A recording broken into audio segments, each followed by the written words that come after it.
Samira stood at the entrance of the bustling international airport, her suitcase in hand and her passport ready. She felt a mix of excitement and nerves. Her first stop was the check-in counter.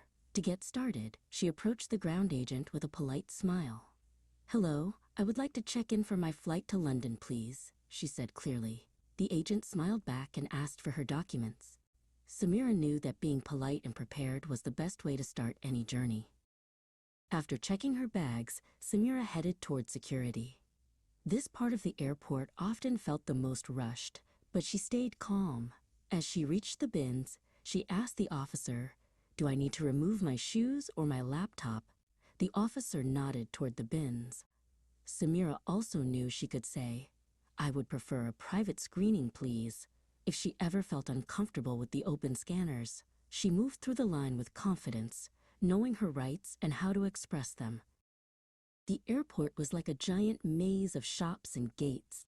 Samira looked up at the large monitors, but she wanted to be sure she was heading the right way. She spotted an information desk and walked over.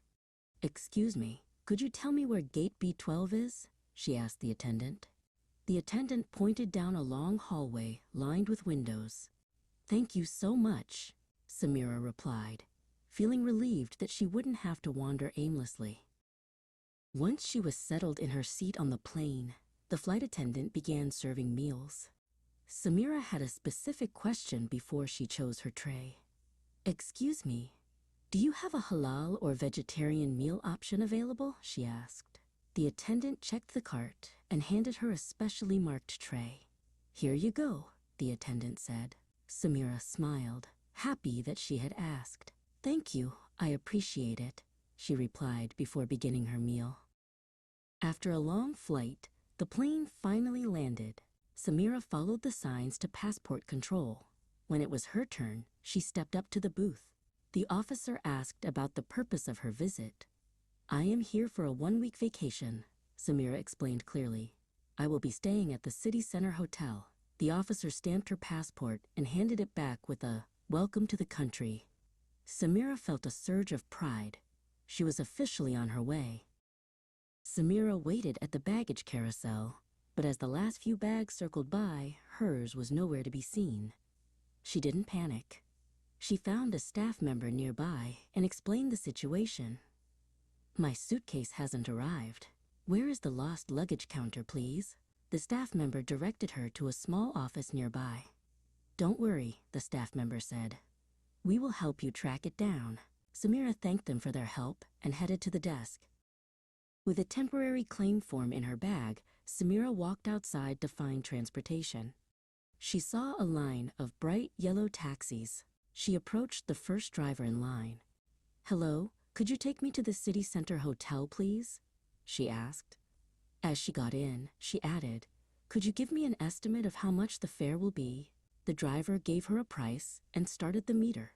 Samira watched the city lights flash by through the window. The hotel lobby was warm and inviting.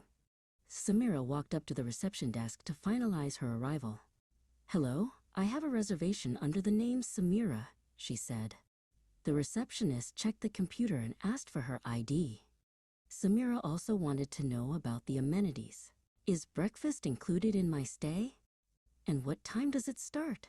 she asked. The receptionist handed her a key card and explained the morning schedule.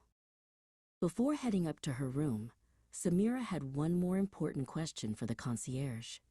"Excuse me, could you tell me the direction of the Qibla, or is there a quiet space in the hotel for prayer?" she asked.